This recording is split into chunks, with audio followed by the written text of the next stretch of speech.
ผู้ดำเนินรายการเสียงธรรมแสงอรุณและรายการอู้จาภาษาธรรมพร้อมไปด้วยพระสงฆ์องค์สังฆเจ้าภิกษุสามเณรทุกรูปทุกองค์ที่ต้านได้เปิดวิทยุฮับฟังอยู่ต่างวัดต่างวาด้วยความเคารพอย่างสูงสุดยิ่งครับผมขอแสดงความนับถือสวัสดีลุงนานแล้วก็สวัสดีน้องเจเจช่างคอนโทรลของเฮาผมขอกราบสวัสดีเน้นก้อยจันเมียงเหมือนกันนะครับผมขอกราบสวัสดีต้นลุงนวลโคนลูกดอกห้องเหมือนกันนะครับขอเจริญปอนแถมครั้งหนึ่งเนาะ วันนี้เจริญปอนหลายครั้งเนาะศรัทธาญาติโยมขอเจริญปอนคณะศรัทธาญาติโยมสาธาสาธุชนคนดีเฮาทุกท่านมาแล้วเนอมาแล้วเนอมาแล้วเนอมาแล้วมาแล้วมาแล้วมาปะกันในรายการธรรมะเพื่อชุมชนตั้งสถานีวิทยุแห่งนี้อันมีสถานีวิทยุ 104.50 วัดฝ่ายหินอำเภอเมืองจังหวัดเชียงใหม่โดยเมตตาของท่านอาจารย์ท่านพระครูวิสุวัตรวรกิจโจแล้วก็สถานีวิทยุ100.25 เมกะเฮิรตซ์สถานีวิทยุวัดพระบาทอุดมน้ำบ่อสาวาโดยเมตตาธรรมของพระเดชพระคุณหลวงป่อสุจิตานุรักษ์แล้วก็ท่านเจริญแล้วก็สถานีวิทยุห้วยตองซักเรดิโอ 98.75 สถานีวิทยุบ้านทุ่งเรดิโอ 89.50 สถานีวิทยุมนเสียงธรรมที่อำเภอแม่แจ่มและทุกๆสถานีที่เปิดรับสัญญาณในช่วงเวลา2 ทุ่มเป็นต้นไปหลังจากที่ห่างหายไปเมื่อวันอังคารที่แล้วเพราะว่าสุวัสดิ์เป็นภาพสัญญาณนะครับวันอังคารที่แล้วอาตมาภาพติดงานเพราะว่าติดงานเตดเป็นงานขาวดำที่วัด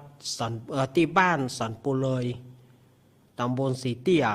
อำเภอบ้านโฮงจังหวัดลำพูนศพของปวิมีวรรณไทยก็เลยบ่ได้มาสักกรรมก็เลยท่านบิ๊กบอสของเฮาเปิ้นก็ได้จัดแตนไปในวันนั้นวันนี้ปิกมาแล้วเนอสถาญาติโยมปิกมาแล้ววันนี้อยู่ด้วยกันตั้งแต่3 โมงมาจนถึงบัดเดียวนี้แล้วก็ยาวไปถึง4 ทุ่มวันนี้อาตมาอยู่มาถึง5 ชั่วโมงด้วยกัน วันนี้นะอยู่มาถึง5 ชั่วโมงด้วยกันวันนี้แตนท่านบิ๊กบอสไป2 ชั่วโมงแตนตุปีนัดอำเภอเวียงป่าเป้าไป1 ชั่วโมงรายการตัวเก่าแหม2 ชั่วโมงเดี๋ยวสถาญาติโยมมา5 ชั่วโมงด้วยกันวันนี้อยู่ด้วยกันตั้งแต่เจ้าและสถาญาติโยมจะไปใกล้กันเตื้อเนอจะไปอิ่มนายใกล้จังกันเตื้อ รายการนี้ดำเนินรายการโดยอาตมาภาพสามเณรรักปัญโยนันท์เป็นผู้รับผิดชอบดำเนินรายการเพื่อบ่ให้เป็นการเสียเวลาศรัทธาญาติโยมอาตมาเชิญชวนคณะศรัทธาญาติโยมได้ไหว้พระและสวดมนต์สืบโหราจาตาเพื่อขจัดโควิดและขจัดโรคภัยไข้เจ็บต่างๆให้หนีไกลจากเมืองเหนือล้านนาของเฮาและหนีไกลจากสยามเมืองยิ้มของเฮานี้ บ่าเฮ่อได้มาใกล้ในประเทศสยามเมืองยิ้มเฮาและเมืองเหนือล้านนาเฮาช่วยกันสวดมนต์ขจัดโควิดขจัดโรคภัยต่างๆภัยมีภัยที่เกียมน้ำมนต์ไว้เนาะก็เกียมไว้เดี๋ยวอาตมาจะเป่าผ่านไมโครโฟนนี้จะไปเอาไปใกล้หน้าปัดวิทยุจะไปยองหลังวิทยุเนอะเอาไปยองหลังวิทยุแล้วก็ต่ำเข้าใส่กับบะหมี่เนอะวิทยุที่เยอะนะ บัดได้ปานเพื่อบัดได้ฟังเนอะเอาไก่เอาหมกยองใกล้ๆฮะจะไปจะไปปัดใส่มันเอาละศรัทธาญาติโยมเฮาไหว้พระและสวดมนต์เนี่ยก่อนเนาะเจิญจวนคณะศรัทธาเฮากราบหนึ่ง กราบสองกราบสามอาระหังสัมมาสัมพุทโธภะคะวาพุทธังภะคะวันตังอภิวาเทมิสวากขาโตภะคะวะตาธัมโมธัมมังนะมัสสามิสุปฏิปันโนภะคะวะโตสาวกสังโฆสังฆังนะมามิ ต่อไปเราจะได้เริ่มสวดมนต์เนอะนะโมตัสสะภะคะวะโตอะระหะโตสัมมาสัมพุทธัสสะนะโมตัสสะภะคะวะโตอะระหะโตสัมมาสัมพุทธัสสะนะโมตัสสะภะคะวะโตอะระหะโตสัมมาสัมพุทธัสสะพุทธังสารนังกัจฉามิธัมมังสารนังกัจฉามิสังฆังสารนังกัจฉามิทุติยัมปิพุทธังสารนังกัจฉามิทุติยัมปิธัมมังสารนังกัจฉามิทุติยัมปิสังฆังสารนังกัจฉามิตาติยัมปิพุทธังสารนังกัจฉามิตาติยัมปิธัมมังสารนังกัจฉามิตาติยัมปิสังฆังสารนังกัจฉามิอิติปิโสภะคะวะอะระหังสัมมาสัมพุทโธวิจาจารณะสัมปันโนสุขโตโลกาวิทูอนุตตโรปุริสธรรมสารถิสัทธาเทวามนุสานังพุทโธภะคะวะติสวากขาโตภะคะวะตาธัมโมสันทิฏฐิโกอาการิโกเอหิปัสสิโกโอปานายิโกปัจจตังเวทิตาโพวินโยหิติสุปาติปันโนภะคะวะโตสาวกสังโฆอุชุปาติปันโนภะคะวะโตสาวกสังโฆยายะปาติปันโนภะคะวะโตสาวกสังโฆสามิจิปาติปันโนภะคะวะโตสาวกสังโฆญาติทังจตาลิปุริสายุคานิอัฏฐปุริสาปุงกาลา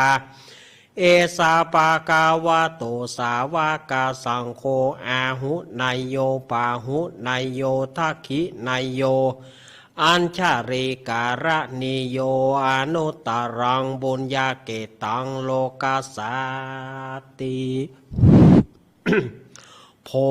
ชังโคสติสังคาโตธัมมานังวิจยโยตถาวิริยัมปิติปัสสาธิโพชังคา จาตาถาปะเรสามาทุเปคาโพชังคาสัตเตเตสัปปาตัสสีนามุนินาสามาทากาตาภาวิตาภาหุริกาตาสังวตาติอาปิญญาญานิปานายาจาโพธิยาเอเตนะสัจจวัชเชนะโสทิเตโหนตุสัพปะทาเอกาสามิงสามาเยนะโทโมกัลลานันจักสสปังกิลาเนทุกิเตทิสวาโปชังเคสัตตะเทสยิเตจะตังอภินันทิตัวโรกามุจิงสุตังคาเนเอเตนะสัจจวัชเชนะโสทิเตโหนตุสัพปะทา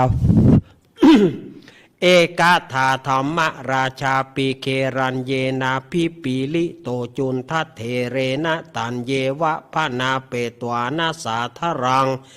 สัมโมทิตวาจะอาภาธาตัมหาวุธาสิธานาโสเอเตนะสัจจวัชเชนะโสทิเตโหนตุสัพปะทาปายนาเตจะอาภานาตินาอาภาธาตินานัมปิมเหสีนังมะคะหาตะกิเลสวะปตานุธรรมปตานุปติธรรมาตังเอเตนะสัจจวัชเชนะโสทิเตโหนตุสัพปะทายันตุนิมิตังอวะมังการัญจะโยจามนาโปสกุณสัสสโถปาปะกะโหทุสุปินังอาการตังพุทธานุภาเวนะวินัสสมินตุยันตุนิมิตังอวะมังการัญจโยจามนาโปสกุณสัสสโถปาปะกะโหทุสุปินังอาการตังธรรมานุภาเวนะวินัสสมินตุยันตุนิมิตังอวะมังการัญจะโยจามนาโปสกุณสัสสโถปาปะกะโหทุสุปินังอาการตังสังขานุภาเวนะวินัสสมินตุมหาการุณิโกนาโทหิตายาสัพปานินางปุริตาปรมิสัมปปันโตสัมโพธิมุตตมังเอเตนะสัจจวัชเชนะโหตุเตชัยมังการะชยันโตโพธิยามุเรสกายนางนันติวัตโนเอวังตวงวิชัยโยหิชัยสุชัยมังกะเลอปรชิตาปรังเกสิเสปัทวิปุกะเลอภิเสเกสัพพุทธนาอาคาปโตปโมตติสุนักตังสุมังคารังสุปปตังสุติตังสุกานุสุโมโหโตจสุยิตังประมาจาริสุปาทักกีนังกายกัมมังวาจากัมมังปทักกีนังมโนกัมมังปณิติเตปทักกีนาเนกัตวนาราพันตเตปทักกีเนโอมพุทโธพุทธังรักษาโอมธัมโมธัมมังรักษาโอมสังโฆสังฆังรักษาโอมพุทโธพุทธังอรหังโอมธัมโมธัมมังอรหังโอมสังโฆสังฆังอรหังโอมพุทโธพุทธังกันหะโอมธัมโมธัมมังกันหะโอมสังโฆสังฆังกันหะอายุวันโนสุขังปะลังอิติปิโสวิเศษอิเสเสพุทธนาเมอิมินาพุทธังตังสุอิสุตังพุทธปิติอิปัญจมาเรชิโนนาโทปโตสัมโพธิมุตตมังจตุสัจจังปกาศติธรรมจักกังปวัตตายิเอเตนะสัจวัชเชนะโหตุเมชัยมังการัง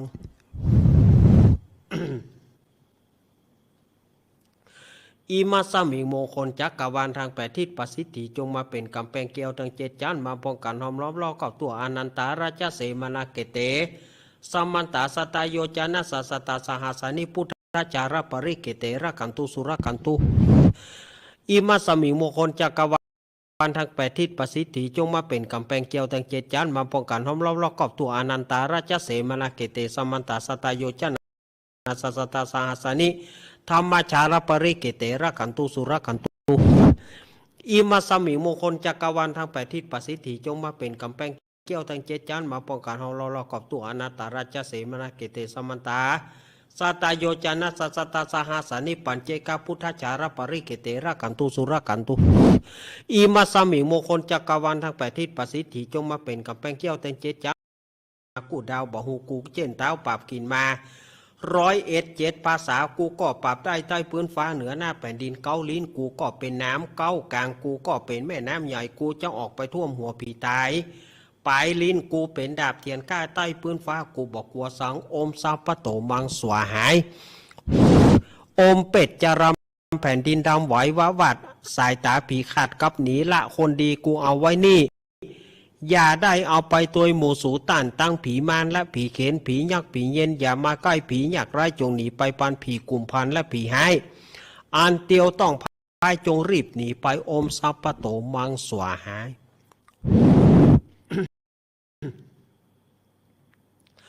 อาทิอุณหาสาวิจโยธรรมโมโลเกอนุตโรสัพพสตาหิตถายาต่างตวงกันหาหิเทวติปริวเชราชทันเทอามานุเสหิปาวะเกภายะเกนะเกวิเสปุเตอากาลามาราเนนะจัสสะปัสสะมามารานามุโตทะเปตัวการามริตัง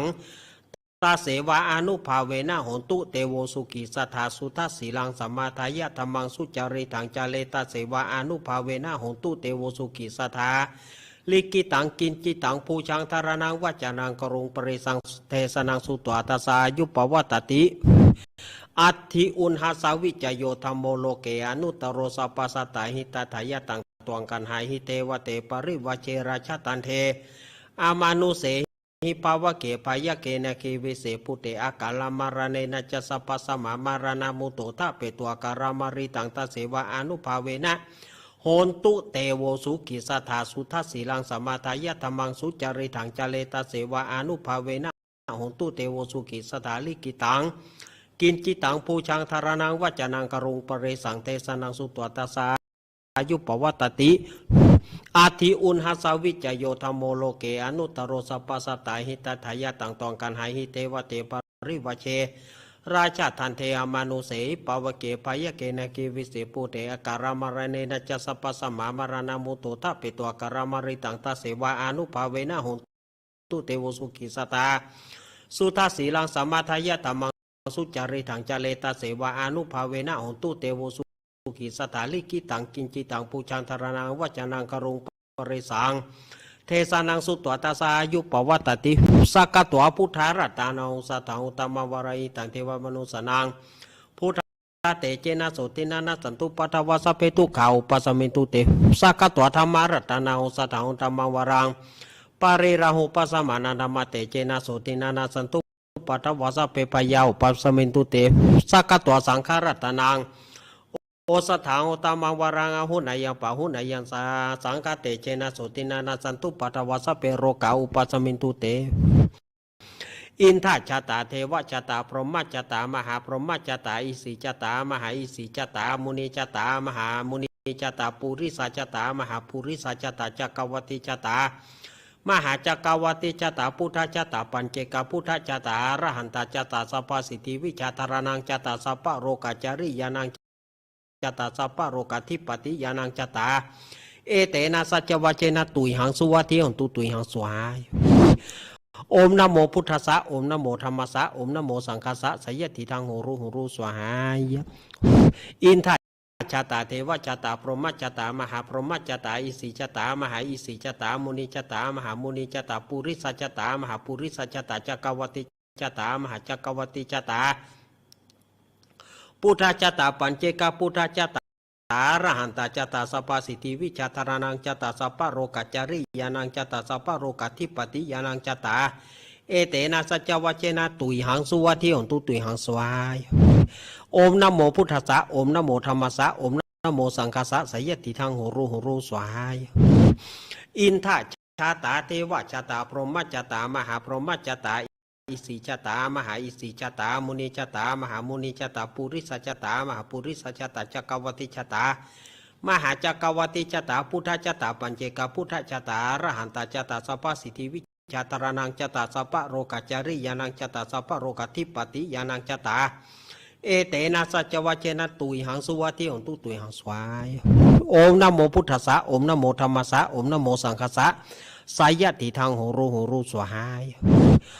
พุทโธมังกลสัมพุทโธสัมพุทโธทิปัทุธรรมโมพุทธมังกละมากามาสัพพทุขาปมุญเจเลธรรมโมมังกลสัมพุทโธคัมภิโลทุทธโสวานุง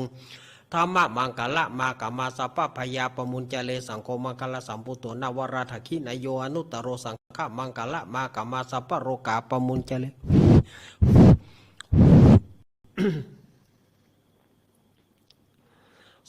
สัพพะพุทธานุภาเวนะสัพพะธรรมานุภาเวนะสัพพะสังฆานุภาเวนะพุทธรัตนังธรรมรัตนังสังฆรัตนัง ตินังรัตนานังอนุภาเวนะจตุรสิติสหัสธรรมขันธานุภาเวนะปิตกัตตยานุภาเวนะชินสาวกานุภาเวนะสัพเพเตโรกาสัพเพเตพยาสัพเพเตอันตรายาสัพเพเตอุปัตตวาสัพเพเตทุนิมิตาสัพเพเตอวมังคารวินาสันตุอายุวัฏโกธนวัฏโกสิริวัฏโกยัสวัฏโกภารวัฏโกวันวัฏโกสุขวัฏโกโหตุสัพพทาทุกะโลกปยาเวราโสก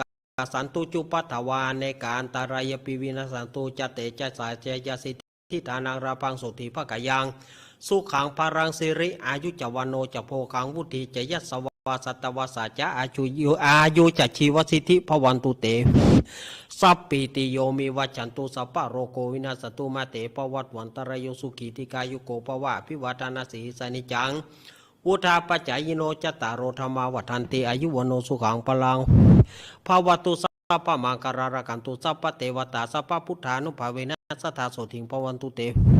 ภวตุสัพพะมังคารากันตุสัพพะเทวตาสัพพะธรรมานุภาเวนะสัพพะธรรมานุภาเวนะสัทธาโสถิงภวันตุเตภวตุสัพพะมังคารากันตุสัพพะเทวตาสัพพะสังฆานุภาเวนะสัทธาโสถิงภวันตุเตอาโรกายาปารมาราภาสันทุทิปารมังทานังวิสาสะปารมายตินิปานังปารมังสุขังกราบหนึ่งกราบสองกราบสามเอาเลี้ยวศรัทธาญาติโยมอาตมาภาพได้สวดมนต์สืบโหราจาตาปัดเคาะปัดแนมศรัทธาญาติโยมเป็นที่เรียบร้อยศรัทธาญาติโยมก็ได้รับน้ำมนต์ได้รับพุทธมนต์พ้นจากสิ่งชั่วสิ่งให้หนีดีมาให้หนีดีมาเน้อศรัทธาญาติโยมจะไปได้เจ็บได้เป็นอันใดเอาละศรัทธาญาติโยมมาปะกันวันนี้เป็นวันอังคารที่23กุมภาพันธ์พุทธศักราช2564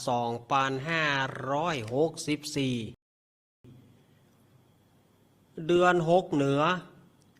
เดือน4ใต้ออกมานี่10วันพุธนี่เป็นวันใจยะเลิกใจยะปราบจมปูวันพุธเหมาะแล้ววันพัดวันพัดศัตรูปองหายบ่เหมาะแล้วก็วันศุกร์เป็นวันเดือนเปงเปิ่นว่าถูกผีแม่ไม้ปองเอาหรือว่าถูกแม่ผีหลวงปองเอาก็คือตัวเดียวกันนั่นนะเปิ่นว่ามันเป็นวันบ่เหมาะเป็นวันผีหัวหลวงเป็นวันผีหัวหลวงเป็นวันที่มันบ่เหมาะบ่ควรศรัทธาญาติโยมอันนี้ตามจารีตที่ทอยบักเก่าเล่าไว้วิธีการเสียงโจกยกย้ายมันบ่เหมาะบ่ควรเปิ่นว่าวันพุธนี่เป็นวันเหมาะข้างขึ้นนี่นะเดือนออกนี่นะก็จะได้วันพุธวันเดียวที่เป็นวันดี จะได้วันพุธได้นะผายจับปกบ้านแปลงเฮือนจะเสียงโจกยกย้ายกับวันพุธได้เนอะอันนี้เฉพาะข้างคืนนะเฉพาะข้างคืนนี่จะตึกวันพุธได้วันดีใจย่าปราบจมปูเนาะวันนี้อาตมาภาพจะได้น้อมนำพระสัทธรรมเทศนาปื้นบ้านปื้นเมืองในเรื่องโปราบ่าวน้อยผูกที่3มาเทศมาเล่าให้ศรัทธาญาติโยมได้ฟังกันทำเรื่องโปราบ่าวน้อยมันมีแต่กันอยู่6ผูกอาตมาเล่ามาละ2ผูกนี้ก็จะเป็นผูกที่3อาตมาภาพจะได้เอามาเล่า เมื่อวันอังคารก่อนนั้นอาตมาได้เล่าถึงว่าปู่เศรษฐีกับนางกาไวเมื่อเอาเจ้าโปรากับนางจันตาไปปล่อยแล้วโอ้เจ้าโปรากับนางจันตาให้สะอึกสะอื้นยามนั้นหมาโกงซึ่งเป็นหมาของเขาเองก็ได้นำเอาสองกุมารปิกคืนมาทำให้ปู่เศรษฐีกับนางกาไวนี่เกลียดเอากูเอามากูอุตส่าห์เอาไปปล่อยแล้วไปว่าหมาโก้งตัวดีเนี่ยกะมาเป็นไส้ซึกมาเป็นหนอนบอนไส้มา ปล่อยให้เขาได้ปิกมาปู่เศรษฐีกับนางกาไวก็เลยจัดการฆ่าหมาโก้งตัวนั้นแล้วเอาแกงอ่อมเอาห่อเข้าให้เจ้าโปรากับนางจันตาเพื่อเอาไปกินในแพะในป่าแล้วก็บอกว่าจะไปหาผลละหมากลากไม้แถมกำนี้บอกเอาไปปล่อยละป่อสาบานขอให้ป่อตายวันตายคืนให้ป่อตายไปใน7 วัน 8 วันอย่างว่าไปถ้าป่อได้ทำผิดกับลูกซองกุมารก็บอกฮู้ก็ไปกำนี้ก็บอกว่ากำเดียวเนอะเมื่อไปถึงแพะถึงป่าก็เอาสัตว์ปูแล้วก็เฮ้อสองกุมารนอนว่าป่อจะไปสวายกวางในกำเดียวจะไปสวายกวางที่ต้นคามนี่กำเดียวก็เดียวปอดจะมาเลี้ยวก็เปิดหายแซบเมื่อเจ้าโปรากับนางจันตาตื่นมาเลี้ยวบ่หานป่อก็ให้สะอึกสะอื้นว่าป่อเนี่ยบ่ได้ฮักแต่ป่อบ่ฮักลูกฮักเต้าป่อเอาลูกมาปล่อยเปิ้นวิสัชนาว่าเขาได้ในอดีตชาตินั้นเขาได้เอาหมาน้อยกู้หนึ่งไปปล่อยมันปิกมาก็เอาไปปล่อยแถมจนถึงขั้นว่าหมากู้นั้นตายไปหมากู้นั้นก็เลยพยาบาทความแค้นว่าเกิดมาจัดหน้าขอเอาได้เอาเขาถึงสองไปปล่อยมาในจัดที่ปัจจุบันของเขานี้หมาน้อย2 ตัวก็ได้แก่ปู่เศรษฐีกับนางกาไวส่วนว่าเจ้าโปรากับนางจันตาก็ได้มาเป็นลูกของป่อเศรษฐีนี้ก็เลยถูกป่อเอาไปปล่อยอย่างอีเนอร์สถาญาติโยมแล้วก็ เมื่อเจ้าโปรานางจันตาตื่นมาแล้วบาหารป่อให้สะอึกสะอื้นจนให้จนหลับไปเมื่อหลับไปเวนซ้ำกรรมซากเวนซ้ำกรรมสัตว์ปรากฏว่าเสือก็มาลักกาบเอานางจันตาไปกินแถมเจ้าโปราตื่นมาบ่หันน้องก็เสาะหาก็หันแต่หอยเลือดก็หูว่าเสือลักเอาน้องจันตาไปกินทำให้เจ้าโปราให้จนลวดสลบลวดตายไปเมื่อตายไปพระอินทร์ก็ส่องที่ปัจจักขุลงมาก็หูว่าเจ้าโปราตายกลางป่าเจ้าโปราซึ่งเป็นนอโพธิสัตว์เจ้าตายกลางป่าก็เลยนำเอาน้ำต้นขันตีแล้วตะแหลงเป็ดเป็นนายพรานมาช่วยเจ้าโปราไว้แล้วก็ถามว่าเจ้าเป็นเจ้าโปราถามว่าลุงเป็นไผยายว่ามาอย่างนี้พระอินทร์ก็บอกว่าลุงเป็นพรานป่า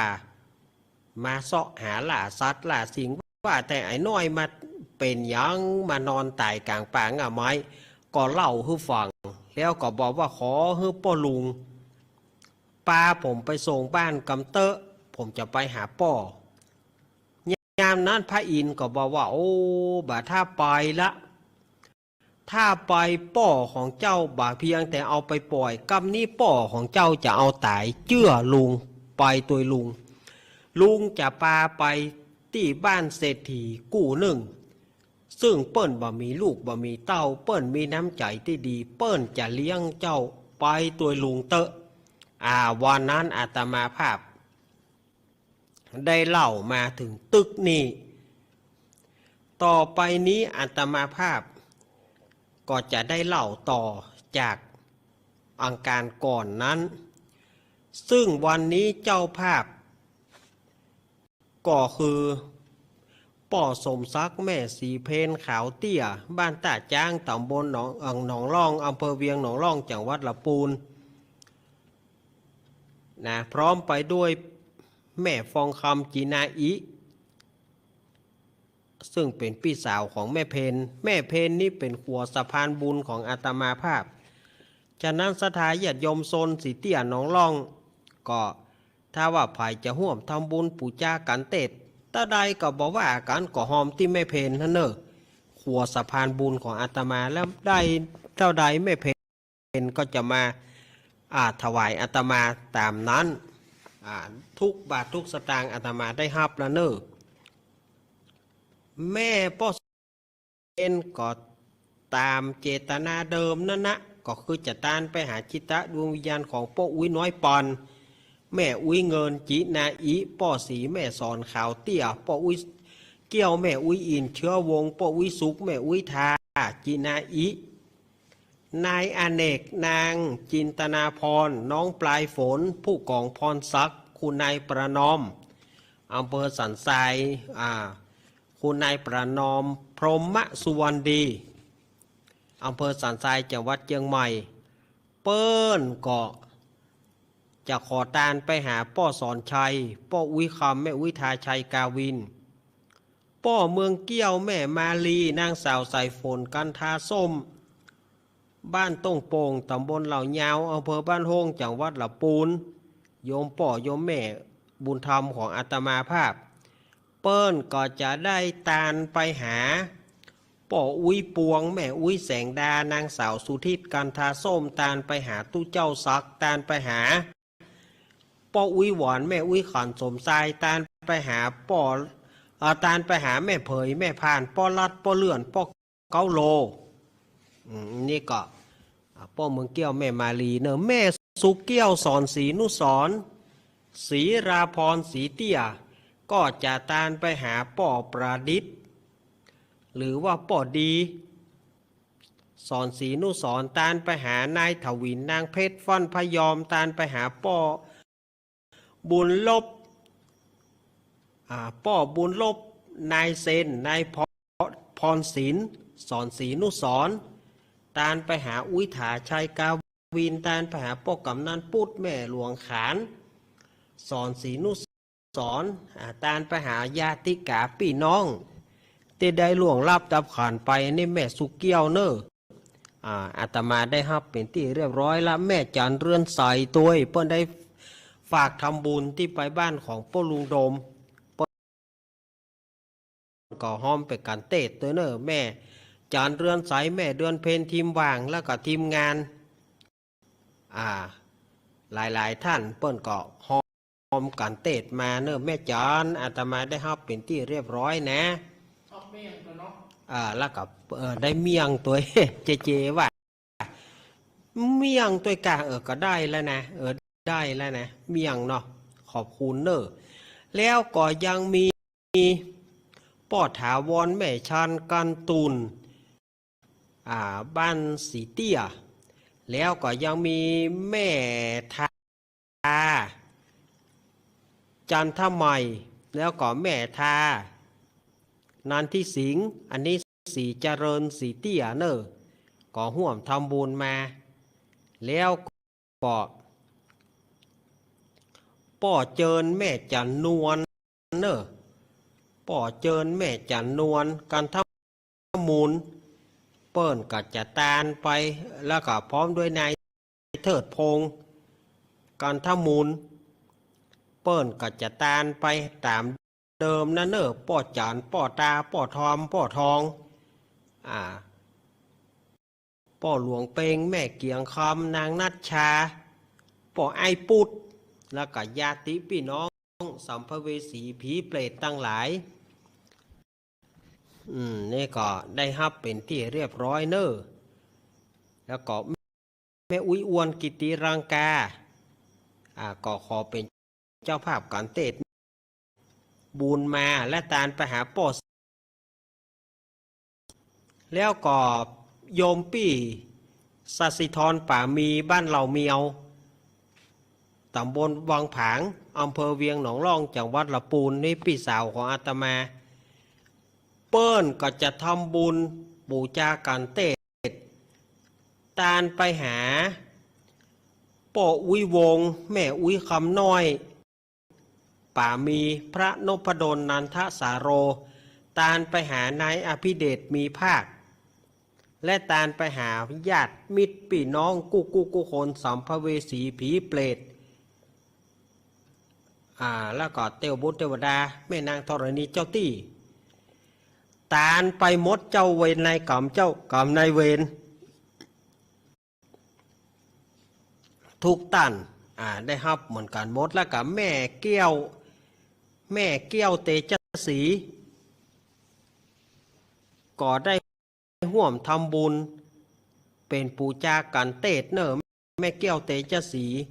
ขอปูจากันเตศเพื่อตานไปหาป่อแน่นเตจสีตานไปหาป่ออุ้ยติบแม่อุ้ยจุ่มป่ออุ้ยทาแม่อุ้ยป่อไอเกี้ยวป่อไอแน่นป่อไอหวินเปิ่นขอตานไปตามนี้แม่สมตานไปหาแม่สมกุณาสีตานไปหานางสาวทองใบกุณาสีตานไปหาฝูงญาติพี่น้องกุคนตานไปหาป้าอุ้ยปอนแม่อุ้ยสาเตชะคำตานไปหาแม่อุ้ยสมโพธิสิงห์ตานไปหาแม่อุ้ยจันดีปัญญาเกี้ยวตานไปหาป้าอุ้ยจันแม่อุ้ยแปงปัญโยยอดและญาติมิตรพี่น้องเอาละอาตมาได้ฮับเป็นที่เรียบร้อยนะบาขาดไผ่และกะหาแล้วก็ศรัทธาญาติโยมที่ห่วมกันปูจากันเตศในวันเสาร์ที่ผ่านมาที่วัดตงโป่งอำเภอเมืองปานจังหวัดลำปางศรัทธาญาติโยมก็ปากันมาห่วมทำบุญปูจากันเตศโอ้ยศรัทธาญาติโยมอาตมาก็ซึ้งปึ้มปิติใจแต่เปิ้นห่วมปูจากันเตศหลายท่านเนออาตมานับบ่วาดบ่ไหวแต่อาตมาก็เอามาเป็นเจ้าภาพเป็นเจ้าของการเตศตึงมดตึงมวลเนออนุโมทนาบุญศรัทธาญาติโยมเจียงไฮ้ลำปางบอกว่าจะเป็นเจียงไฮ้เจียงใหม่ลำปูนลำปางจอมตองดูเปิ่นมาห่วมเป็นปูจากันเตศอาตมาได้ฮับหมดแล้วก็ได้อย่าปอนเฮ้อเนอเอาล่ะอาตมาภาพจะได้เตศและเหล่าฮือศรัทธาญาติโยมได้ฟังก่อนนอบาขาดไผ่ละก้าเนี่ยไม่เพ้นถ้าขาดไผ่ก็ถ้าโซนของไม่เพ้นมันขาดไผ่ก็ไม่เพ้นเอิ้นมากับเนิ่มบื้นนะตอนที่เปิดสายนะเนอ นะโมตัสสะภะคะวะโตอะระหะโตสัมมาสัมพุทธัสสะสาธะโวฟังระโสตุจนาสัพปุริสะต้องไหลต้องยิ่งใจมวลหมู่อันเขามานั่งอยู่อารามจิเตียนตามตูบไตเปื่อน้อมไว้วันตาจงฟังอาจาต้านต่อตามอย่าฮือขาดข้อบทใดรำดับไปแต่ตนติดสืบส้นตัวไปบัดนี้แด่เตอตาในกาลายามนั้นส่วนว่าเจ้าโปราได้ยินคำจาอันปราณในป่ามากล่าวก็มีใจชื่นย้าวยินดีว่าข้าแต่อีลุงเฮยถ้าหากว่าจักเป็นฉันนั้นข้าก็ขอตัวลุงไปลุงจักเอาข้าไปตั้งใดข้าก็บอกว่าจักตามกว่าลุงไปแหละนะลุงเฮยเอาละเนาะศรัทธาญาติโยม ว่าไปนักว่าไปหลายเวลามันก็จะบอปอ อาตมาก็จะมานั่งเล่าแล้วเนอะวันนี้ยามนั้นเจ้าโปราได้ยินกำพญาอินได้ยินกำพานมาอู้มาเก่าก็มีใจจื่นเย้าเจยบานก็บอกว่าโอ้ลุงถ้าปานอ่านลำเหลือป่อนี่อย่างบ่ฮักข้าบ่ฮักแต่ฮักว่าไปหลงกำเมียน้อยสนซออย่าได้ป่อตึงบอกฟังแม้แต่เป็นลูกในไส้ป่อก็จะฆ่าอย่างอันกะโอ้พระอินทร์ก็เลยว่าบ่ได้นะ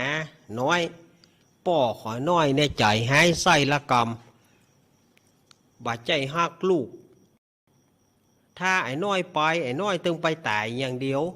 เชื่อลุงเตอะไปตัวลุงจะปาไปอยู่ที่ป่อแม่ที่เปิ่นเป็นป่อแม่ที่ใจดีบ่เหมือนป่อเจ้ากับแม่นะเจ้าเชื่อลุงเตอะไปตัวลุงว่าแล้วพญาอินก็อุ้มเจ้าโปราเหาะขึ้นบนอากาศแล้วก็เอามาส่งที่ศาลาแห่งนั้นแล้วก็ไปเข้ากำฝันของปู่เศรษฐีย่าเศรษฐีที่บ่มีลูกบอกว่าบาดเดียวนี่นะข้าได้ลูกสู่ข้าได้ลูกแม่นก่อเฮียถ้าข้าได้ลูกก็วันพูกเมื่อเจ้าลูกเจ้ามามาที่ศาลากลางบ้านนี่มีละอ่อนที่หน้าตาดีมาอยู่ที่นี่ข้าเอาละอ่อนมาปล่อยสู่จงเอาไปเป็นลูกเตอะลูกเจ้ามาปู่เศรษฐีกับย่าเศรษฐีก็สะดุ้งตื่นมาฟอนพร้อมกันนู่นนี่เมื่อฟอนพร้อมกันก็เลยไปกันแหละลูกตื่นมาก็ได้ห่อข้าวห่อน้ำก็ไปที่ศาลาก็ไปปะใส่เจ้าโปรานั่งอยู่หั่นส่วนพระอินทร์ก็เมื่อหันเขามาพระอินทร์ก็ลาเจ้าโปราหนีเสด็จขึ้นสู่ดาวดึงสวรรค์ส่วนว่าปู่เศรษฐีญาติเศรษฐีมหานใส่เจ้าโปราก็เกิดความสิเนหาฮักเหมือนลูกเหมือนเต้าก็เลยถามว่าดูก่อนเจ้ากุมารเจ้าลูกที่ไหนมานี่เป็นลูกเต้าเราผายเนี่ยอย่างไม้นั่งอยู่ที่นี่เจ้าโปราก็เล่าตั้งแต่เก่าแต่เงาให้ฟังปู่เศรษฐีญาติเศรษฐีก็โอ้เรื่องมันเป็นอย่างอันแกบ่ต้องไปย่าลูกไปอยู่กับป่อใจให้อย่างอันขนาดลูกของตัวยังเอาไปปล่อยเหมือนหมูเหมือนหมาไปบ่ปอลูกตายไปแห่งคนยังบ่หูเรื่องหูราวเตื้อโอ้ป่อพันนี้ใจบ่ได้บ่ไปอยู่ว่าลูกไปอยู่กับป่อกับแม่ป่อจะซื้อฮื้อกูอย่างแล้วก็นำเอาเจ้ากุมารเจ้าโปราไปอยู่เป็นลูกมูละอ่อนมูเลี้ยงควายก็มีนันทเสนเป็นเก้าเมื่อหู้ว่าปู่เศรษฐีย่าเศรษฐีได้ละอ่อนมาอยู่ตัวทีแรกก็โอ้เป็นลูกเต้าเราไผ่ป้าปะเขาไปตีป่ะนันทเสนนี่นะเป็นเก้าหรอกนันทเสนนี่เป็นหัวโจกนะป่ะตีป่ะหรอกมันเป็นลูกไผ่หยอกของมันกำล้อมันมาอยู่ที่นี่ได้ลูกบ่มีป่อหรอกปรากฏว่าเขาก็ปากันแห่จะไปตีเจ้าโปราเมื่อหารเจ้าโปราแล้วเกิดเอ็นดูเกิดความเลื่อมใสเจ้าโปรานามทเสนก็เข้ากราบละอ่อนหมู่นั่นก็เข้ากราบเข้าไหวขอเป็นลูกซิกลูกหาเจ้าโปรานั่นนะขอเป็นข้าทาสบริวารเจ้าโปราแล้วเขาก็ฮ้องเจ้าโปราว่าไอ้ใหม่ไอ้ใหม่ มีอยู่วันหนึ่งหมู่เลี้ยงควายตั้งหลายเนี่ยมีนันทเสนเป็นเก้าก็มาบอกไอ้ใหม่ไปเลี้ยงควายตัวกันป่ะเนี่ยเจ้าโปราก็ได้ห่อเข้าไปตัวเปิ่น ละอ่อนหมูนั่นกับปลากันเลี้ยงควายสถานญาติโยมปลากันเลี้ยงควายสวนเซเฮฮาแปลงปราสาทลาดชวังแหน่หมู่ละอ่อนหมูนี่กับแปลงปราสาทลาดชวังเล่นกันแปลงบ้านแปลงเมืองมีตึงปราสาทลาดชวังเอาไม้เอาหยังมาแปลงเป็นเมืองน้อยเมืองหนึ่งสถานญาติโยมละอ่อนหมูนี่สู่หังกึดมักใหญ่ไฟสูงกึดเกินตัวก้อยละอ่อนหมูนี่เนาะ สุมาเนอะเขาก็เล่นสวนเสเฮฮากันแปลงบ้านแปลงเมืองวันแล้วพอข้ามมากับปีกบ้านผายบ้านมันเอาควายผายควายมันปีกเข้าแหล่งบ้านผายบ้านมันส่วนเจ้าโปราบ่มีควายกระเปิ่นก็เตียวแบบเศร้าซ้อยหงอยเหงาเขามุนี่ป่อมป่อนควายเฮือเปิ่นสักตัวเนาะเจ้าโปราก็เฮามาอยู่กับเปิ่นใหม่จะขอกับป่อแม่กลัวป่อแม่จะด่าหัวก็เลยเตียวแบบเสื่องเศร้าเหงาหงอยยามนั้นแม่เศรษฐีก็หันเข้าใส่กระถามว่าโหลูกยังได้มาอยู่กับแม่บ่ม่วนกะมีอย่างกะบอกคือแม่เหรอบ่มีหยังเจ้าโปราว่ามาอยู่กับแม่ก็สุขบ้านหวานใจลืมไปละที่บากึดถึงป่อถึงหยังเมื่อก่อนมาอยู่ที่นี่ม่วนอกม่วนใจแม่เฮ้ย แล้วลูกเนี่ยหยังลูกมีเศร้าส้อยเงาหงอยอะไรหยังลูกต้องการอะไรหยังเจ้าโปราก็บอกว่าลูกหันละอ่อนเลี้ยงควายลูกบ่มีควายกระเปิ้นลูกก็แค่ได้ควายสักตัวแต่ลูกบ่มีปัญญาเพราะลูกมาอยู่กับพ่อกับแม่ลูกบ่มีอะไรหยังติดเนื้อติดตัวแม่เศรษฐีก็ว่าก็เจ้ายังบอกคือแม่ข้าได้ควายก็บอกคือแม่กาแม่จะไปซื้อฮื้อนี่อย่างบอก เจ้าโปราก็ว่าแม่เฮ้ยผมเก่งใจแม่ผมมาอยู่ใกล้แม่ผมไปใจลูกตับลูกต้องผมไปใจลูกแต่แม่ผมกลัวแม่ด่าหัวผมไปกลัวเนี่ยหยังเอาวันพุกแม่จะไปซื้อมาฮื้อไปเลี้ยงตัวเจ้าหมูวันหนึ่งหมูเจ้าหมูก็อย่างที่อาตมาว่าแต่เกี้ยแปลงปราสาทลาดชวังวะหมูละอ่อนหมูนั่นนะพอแปลงปราสาทลาดชวังเสร็จเรียบร้อยแล้วบัดเดียวนี่ปราสาทลาดชวังเขาแปลงเมืองใส่เป็นเมืองน้อยแล้วเขากึดนะตั้งเมืองแห่งใหม่ อันนี้ตามความคิดของละอ่อนนะตั้งเมืองขึ้นมาเมืองหนึ่ง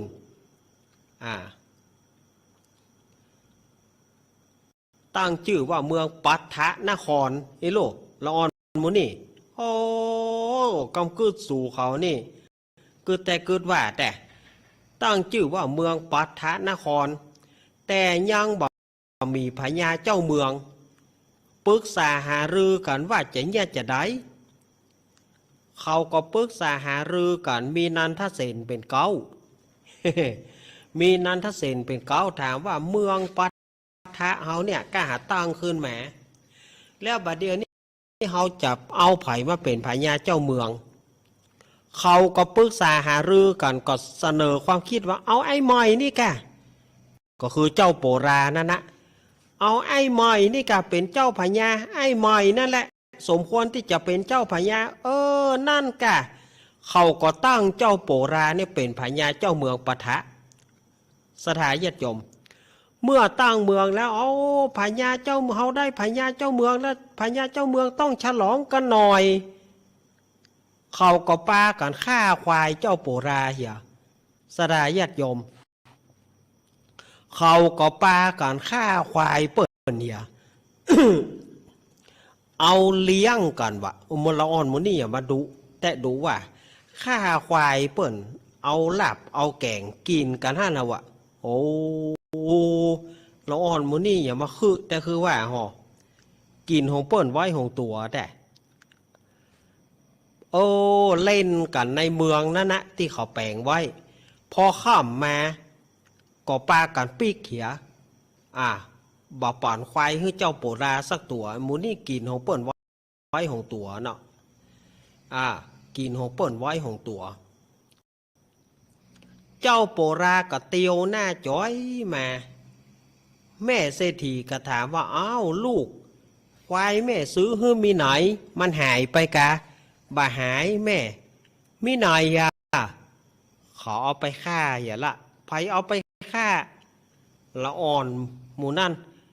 เขาแปลงบ้านแปลงเมืองอยู่กลางโต่งปูนแล้วตั้งข้าเป็นพญาเจ้าเมืองเขาก็เลยเอาควายฆ่านะเอาไปฆ่าเลี้ยงฉลองกันเหียโหละอ่อนหมู่นี่อย่างกึดใหญ่กึดหลวงแต่กึดใหญ่กึดหลวงว่าเป็นยังวันพูกแม่จะซื้อมาเหื่อใหม่ทอดวันพูกมาแม่เศรษฐีก็ไปเสาะซื้อควายมาหื้อแถมเจ้าโปราก็ขี่ไปเลี้ยงกับเจ้าหมูแถมวันหนึ่งมูละอ่อนมูนะก็มาปรึกษาหาลือกันว่าโอ้บาเดียวนี่นะเจ้าพญาเฮาก็ได้แล้วแต่บาเดียวนี่ขาดนางสนมนี่ละอ่อนมูนี่สู่เขาเนี่ยโอ้ยแต่บาเดียนี่เจ้าพญาเฮาก็ได้ละแต่ขาดนางสนมจะตั้งไผเป็นนางสนมเขาก็เลยตั้งนางคนหนึ่งละอ่อนไม่ยิงนะตั้งละอ่อนคนหนึ่งเพื่อเป็นสนมเอกคือเป็นมเหสีของเจ้าพญาเจ้าเมืองเหรอพอละอ่อนหมูนี่เหรอเมื่อเขาตกลงปรงใจกันแล้วก็ตั้งละอ่อนไม่ยิงคนหนึ่งซึ่งมีหน้าตางามเป็นมเหสีเป็นนางสนมเอาแล้วบัดนี้เจ้าพญาเฮาก็ได้แล้วนางสนมเฮาก็ได้แล้วฉลองกันหน่อยว่ะป้าก่อนฆ่าควายเบิ่นหมอสดาเหยียดยมป้าก่อนฆ่าควายเจ้าโปราแถมเอาเลี้ยงกันน้องอ่อนมุนี่ผียักษ์ผีเย็นมาเกิดกันละอ่อนมุนี่สู่เขาอย่ามากินดิบกินแดงกัน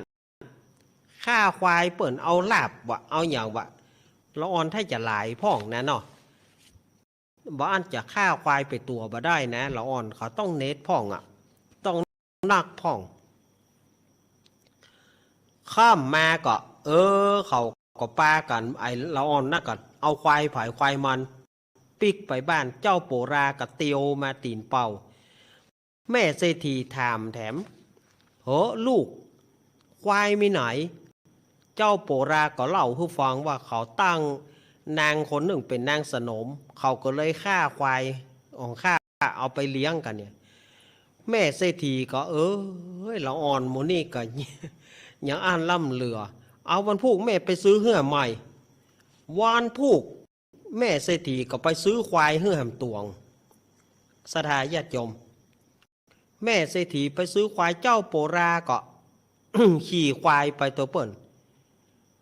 แถมวันหนึ่งนั้นถ้าเซนก็มาปรึกษากันเอาว่าจะได้หมู่เฮาบาเดนนี่เจ้าพญาก็ได้แล้วนางสนมก็ได้แล้วแต่ขาดอามาตย์นี่ล้อสู่เขานี่มากับปอมหมอกละอ่อนหมูนี่จะแย่อย่างใดบาเดนนี่จะตั้งไผ่มาเป็นอามาตย์ประจำเมืองกึดใหญ่กึดหลวงแต่ละอ่อนหมูนี่เนาะเขาก็เลยปรึกษาหาลือกันก็ว่าก็ไม่ไผ่ก่อนนั้นถ้าเสนนั่นนะกะจะตั้งไผ่หมอกก็ตั้งนั้นถ้าเสนแน่นั้นถ้าเสนเป็นหัวโจกลูก ก่อตั้งนานถ้าเสนเนี่ยเป็นอามาตย์ ตั้งนั้นถ้าเสนเป็นอามาตย์สถาญาติโยมเขาก็บาดเดนี่ พญาเจ้าเมืองก็ได้แล้ว นางสนมก็ได้แล้วอามาตย์ก็ได้แล้ว เมื่อตั้งอามาตย์ได้แล้ว ฉลองกันหน่อยวะฆ่าควายเปิ่นเหมาะสดายญาติโยมฆ่าควายเปิ่นเหมาะเอาไปเลี้ยงกันใครไม่แซ่ปัดหมูละอ่อนหมูนี่ บดีแต่บอกเอ้ยลูกเคยมีควายก็เอาไปให้เปิ่นฆ่าวันพูกแม่จะไปซื้อให้แหมตัวหนึ่งแล้วถ้าตัวนี่หายนะหูว่าเขาเอาไปฆ่าแถมกรรมนี้นะแม่จะห้องมาเคี่ยนเลี้ยงหน้ากระดานเนอะตั้ง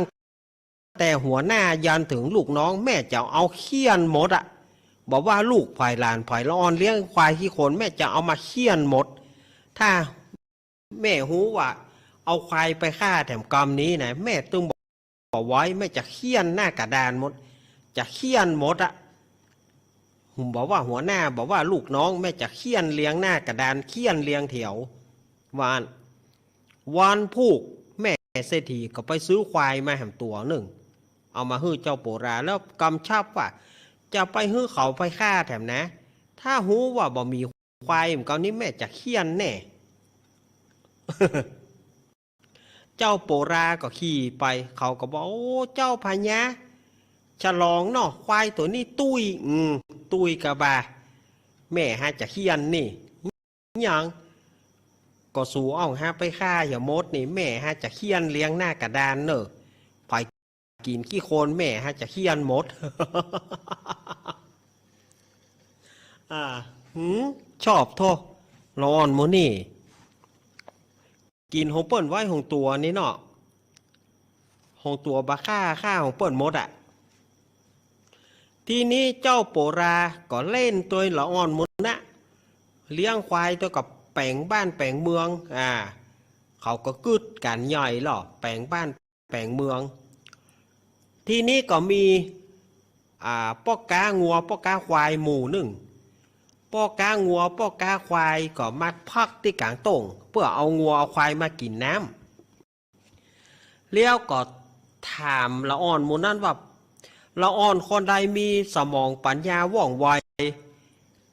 ตอบปัญหาเขาได้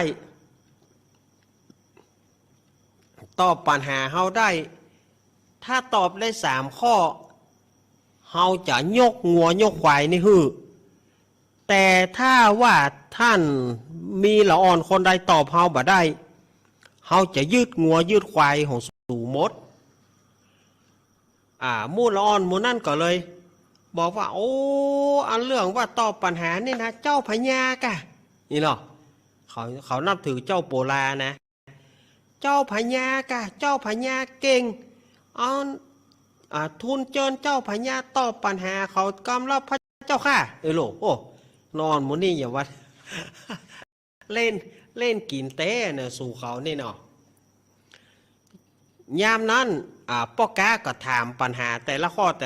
ปรากฏว่าเจ้าโปราตอบได้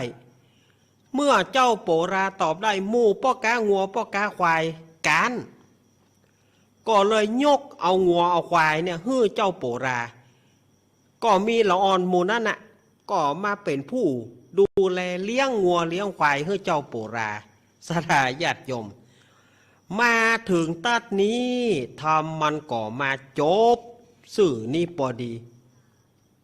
แล้วเวลาก็3 ทุ่มพอดีสถาญาติโยมจับเบ๊ะวะเหมือนเปิ้นเตะไว้ ทำมันจบสื่อนี่พอดีเอาไว้วันอังคารหน้าก็มาต่อผูกที่4เนอะอาตมาก็ขออนุโมทนากับเจ้าภาพกุคนที่ได้เป็นเจ้าภาพการเทศน์การทำในครั้งนี้บุญใดกุศลใดท่านได้ตั้งเจตนาจะตานไปหาภัยผู้ใดหรือว่าอุทิศไว้กับตนกับตัวก็ขอให้เป็นปรสารนำเอาตนตัวได้อยู่ดีมีสุขตานไปหาภัยขอให้ได้รับผลบุญกุศลนี่เนอะ นิติตังขีญาสังวนาวิเศษจาห้องเหตุธรรมเตสนาเรื่องโปราบ่าวน้อยผูกที่3ก็บังกรมโสมเรศเดสาธุเอาแล้ว ศรัทธาญาติโยมอาตมาก็ได้เทศน์ทำได้เล่าทำเป็นที่เรียบร้อยแล้วเนอต่อไปเอาปอนก่อนเนอเอาปอนแล้วอาตมาจะเปิดสายละเอาปอนเนี่ยก่อนเนอฮับปอนด้วยกันเนี่ยก่อนเนอศรัทธาญาติโยมที่วันนั้นนะที่ตังเบืองปานที่วัดตรงโป่งที่อาตมาบัดได้ป่านปอนหรือว่าป่านปอนละป่านปอนขว้างอาตมาจะป่านปอนเฮอเนอยะถาวาริวาหาปุราปาริปุเรนติสาครังเอวะเมวะอิโตทินังเปตนังอุปคปติอิชิตังปาติตังตุมหังคิปะเมวะสมิสตุสเพปุเรนตุสังกปาจันโทปนารโสยถามณีโชติรโสยถาเพราะว่าสปีติโยมิวะจันตุสัปปะโรโกวินาสตุมาเตปวัตวันตรโยสุขีติกายุโกภวะอภิวาตานาสีริสนิจังวุธาปจายโนจตารโรธรรมวัฏันติอายุวโนสุขังปะรังสาตุอาตมาจับก่อนที่จะเปิดสายนั้นอาตมาก็ขอกล่าวสารงานบุญเดี๋ยวก่อนเนาะเนื่องโดยวัดดอนตันตำบลเหมืองเกี้ยวอำเภอแม่ริมจังหวัดเชียงใหม่เปิดได้สร้างโบสถ์หรือว่าอุโบสถยังบาเซเตื้อประเด็นนี้เปิ้นจะหาเงินสมทบทุนเปิ้นจะหาเงินสมทบทุนในการสร้างโบสถ์ในครั้งนี้ฉะนั้นก็เดียวกันเนอะฟังโทรเตื้ออาตมาบ่ได้บอกเบอร์เตื้อกำเดียวกันเนอะอาตมาภาพก็ใจเสียงนี้ประชาสัมพันธ์โดยการนั้นฝากข่าวของพี่พิสมัยสุริโยดรบ้านดอนตันตำบลเหมืองเกี้ยวอำเภอแม่ริมจังหวัดเชียงใหม่เปิ้นจะมีการทอดผ้าป่าสามัคคีเพื่อสมทบทุนในการสร้างโบสถ์ในครั้งนี้ในวันที่28กุมภาพันธ์2564ตรงกับวันอาทิตย์ตั้งแต่7 โมงเช้าไปจนถึงพิธีการจนถึงตานผ้าป่าแล้วโดยจะมีการถ่ายทอดเสียง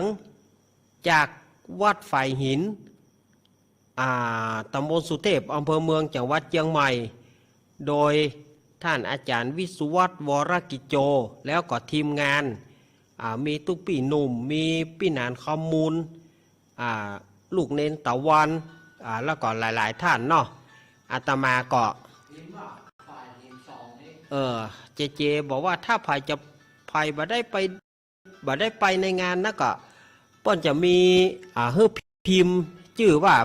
ฝ่ายหิน2ก็จะได้รับชมในงานนี้ตัวแล้วก็เปิ้นจะมีขบวนม้าตัวเนอะขบวนม้า10 ตัวเปิ้นจะมีนะขบวนม้า10 ตัวแล้วก็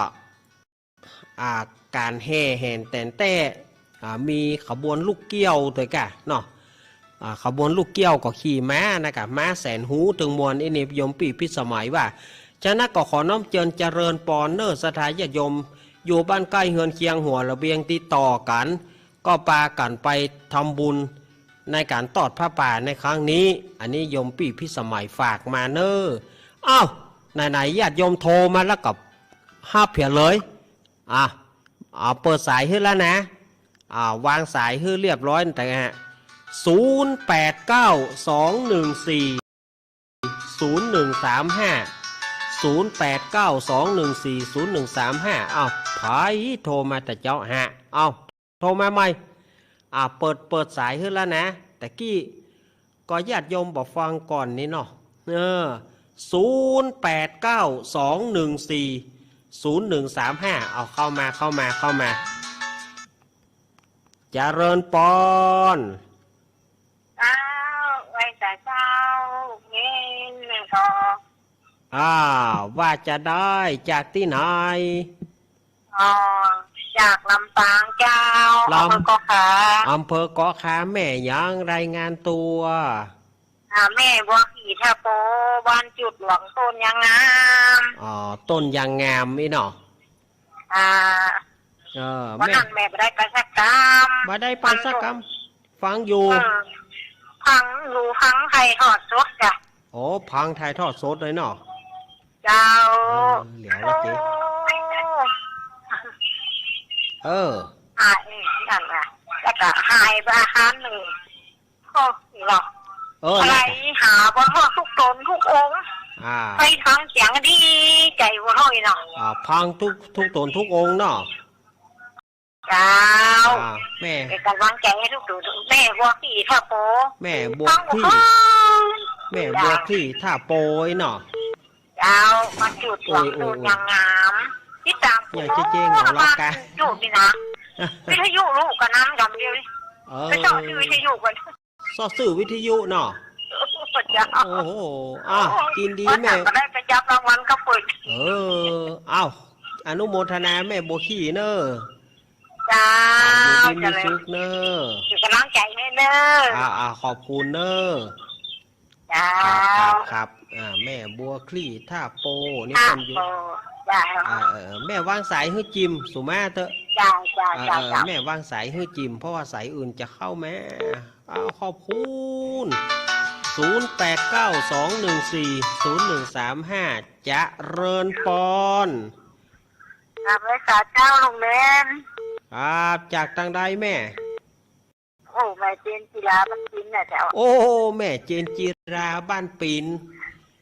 เจ้าดอกคำใต้พะเยาวันนั้นแม่ก็รุ่นเนาะรุ่นตัวนี้แกวิทยุอย่างกันแม่ก็นั่งพังนั่งรุ่นอยู่นั่งพังเจ้าที่เบอร์เป็น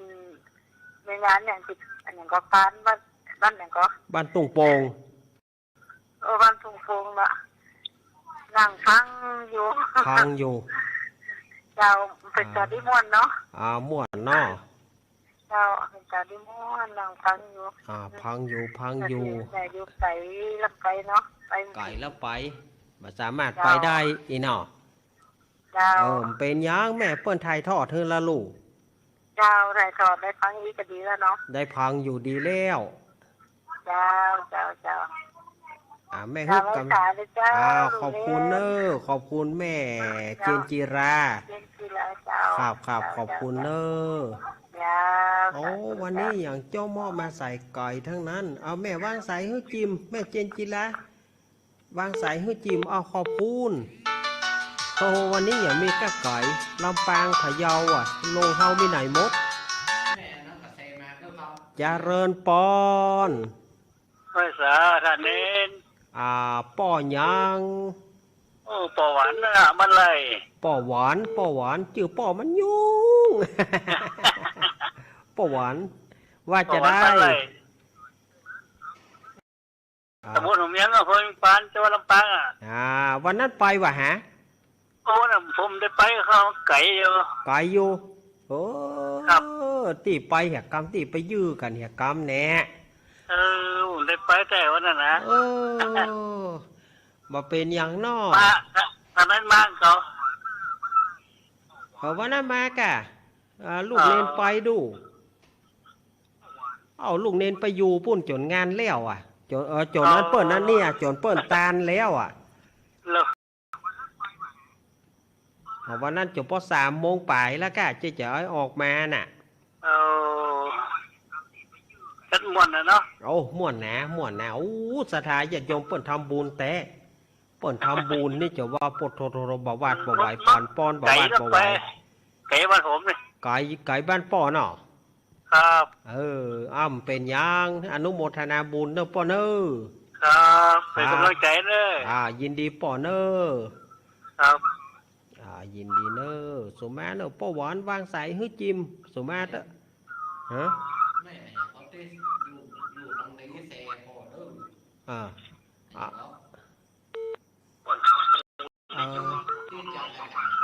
แม่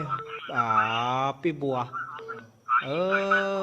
เดี๋ยวป่อลุแล้วก็ลุขอบคุณเด้อพี่บัวปทุมทิพย์ราชวังเมืองน้องบ่าวคนนี้อย่าบ่ลืมปีเตเนอร์โทรมาก็ได้หรอพี่บัวพันจ่าอากาศเอกหญิงปทุมทิพย์ราชวังเมืองขอบคุณเนอร์พี่บัวเนอร์จะเริญปอนนมั มาสการเจ้าโอ้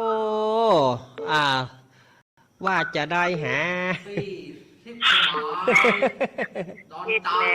ติดแล้วโทรมาตั้งแต่สายที่2นี่สายที่เท่าไรเนี่ยสายที่4ที่5กับที่6เนี่ยสายที่4สายที่5กะสายที่5พอดีนะก่อนได้ยินว่าเดี๋ยวรอฟังว่าบอกสายโทรศัพท์ก่อนเดี๋ยวค่อยไปโทรนะซองหมายเลขก็น่าใจนะดูซองหมายเลขก่อนซองหมายเลขกันนิพนธ์ก็โทรมาจ้ะจานิพนธ์ก็โทรมาตะกี้ตัวว่าเนี่ยก็เดี๋ยวโทรไปเนอะคอยติดว่าไปติดเนี่ยนะเดี๋ยวคอยดูว่าจะไม่ยังมีหายคล่องน่ากะว่านะดำเนอะว่าจะไม่มีหายคล่องนะน่าเดี๋ยวนี้แม่ลิมีปีแล้วมา1ละเชียงใหม่มา1ละลำปางเปิ้นมา2แล้วเนี่ยพะเยาเปิ้นมา1พะเยาเหรอพะเยามา1ละนั่นแหละพะเยามา1ลำปางมา2ครับเจ้ามาสการเนอะขอบคุณนั่งที่ประชาสัมพันธ์งานครับเจ้าขอบคุณมาสการสวัสดีเจ๊บ๊ายบายครับสวัสดีพี่ชิดสมัยนั้นเด้อขอบคุณเนอะโยมปี้เนี่ยก็ศรัทธาญาติโยมก็โทรเข้ามาเนาะโอ้โหเนี่ยเชียงใหม่มา1สายนะเชียงใหม่มา1แต่ที่จะเริญปอนไม่ใช่ลูกเด็กเอาจากตังด้อยแม่น้อยสุขสบายค่ะแม่ฟังอยู่เนอะเดี๋ยวนี้แม่ฟังสถานีคุณดารุณีนู่นนะกะนี่เปิ่นตัดออกไปเห็นละนี่เปิ่นตัดไปแล้วบ่ต้องเสียใจถึงมีสถานีอื่นปะเลอะปะเต๋อจะเสียใจอยู่โทรศัพท์วิทยุแม่บ่มีแน่อันนี้หูยฟังไหลเกือบบ่ได้แล้วแม่ฟังจังยังฟังวิทยุนะแต่เสียงบ่ดังซื้อแถมใหม่เนอะซื้อแถมใหม่แม่จะเอาเงินไหนมาซื้อลูกเน้นแม่บ่มีใครมาดูแลแม่นะบ่เดี๋ยวนี้นะแม่ขอซื้อคนละเกิงเนอะไอ้แกขอไม่ใช่แม่บ่ได้เข้าหม้อคนละเกิงก็บ่ได้คนละน้อยก็บ่ได้เอาขอบคุณแม่น้อยเนอะอนุโมทนาแม่น้อยเนอะแม่ให้กำลังใจลูกเนนนะครับอยู่ดีมีสุขแม่น้อยสุขสบายเจ้าแม่น้อยศรัทธาญาติโยมครับกำลังใจเจ๊เอาสายต่อไปเจริญปอนนั่นขอบคุณเจริญปอนกราบไหว้สาเจ้าลูกเน้นแม่สีทอนเจ้าวันนี้ม่วนขนาดแม่ถามใจม่วนขนาดอินดูให้ดูเห็นแล้วมันดูจะโบราณเนาะน่ากะว่ากี่ตัวกับป้นข้าเห็นบ่น่ากะอินดูเห็นแล้วแม่เลี้ยงขู่ไว้